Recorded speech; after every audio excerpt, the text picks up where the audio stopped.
ప్రపంచవ్యాప్తంగా Pushpa 2 fever wild ఫైర్లా పాకేస్తోంది. ఈ cinema చూడడం కోసం కొన్ని లక్షల మంది అభిమానులు ఈగర్గా వెయిట్ చేస్తున్నారు. అటు మూవీ షూటింగ్ పనులు కంప్లీట్ చేసుకొని సెన్సార్ కూడా పూర్తయిపోయింది.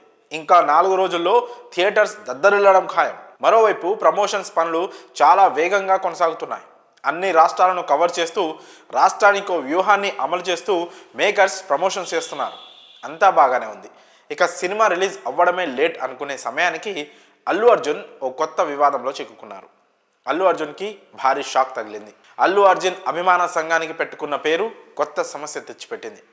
ఈ విషయం పోలీసుల వరకు వెళ్ళింది. అల్లు అర్జున్ అభిమానులు తమ అభిమాన సంఘానికి పెట్టుకున్న పేరు అల్లు అర్జున్ ఆర్మీ. ఇప్పుడు ఈ పేరు పైన అభ్యంతరం వ్యక్తం చేస్తూ పోలీసులకు కంప్లైంట్ వెళ్ళింది. ఈ పేరు పెట్టుకోవడంపై Greenpeace Environment and Water Harvesting Foundation సంస్థ అభ్యంతరం వ్యక్తం చేసింది. ఆర్మీ అంటే దేశానికి సేవ చేసే ఓ గౌరవప్రదమైన పేరని, దేశ భద్రతకు సంబంధించిన అంశమని ఈ సంస్థ వాపోయింది.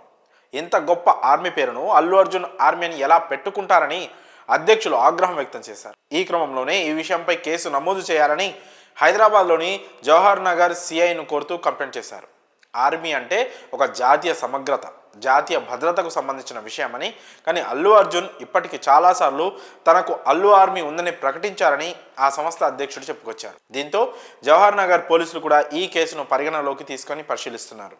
అయితే దీనిపై ఇప్పటి వరకు అల్లు అర్జున్ కానీ అటు అల్లు అర్జున్ అభిమానులు కానీ రెస్పాండ్ అవ్వలేదు. నిజానికి అల్లు అర్జున్ ఆర్మీ అనే పేరు ఎప్పటి నుంచో కొనసాగుతూనే ఉంది. కానీ సరిగ్గా ఇప్పుడు పుష్ప 2 రిలీజ్ టైంలోనే ఈ వివాదం బయటకు రావడం అనేది అందరినీ ఆలోచింపజేస్తోంది. ఆర్మీ అనే పదం చాలా గౌరవప్రదమైంది, దానిని ఎవరూ కించపరచలేదు. అయితే చాలాసార్లు చాలా సెలబ్రిటీల విషయంలో వారి అభిమానులు ఇలాంటి ఆర్మీ ట్యాగ్ను పెట్టుకుంటున్నారు. కానీ ఇప్పటి వరకు ఇలాంటి వివాదం ఎప్పుడూ తెర మీదకు రాలేదు.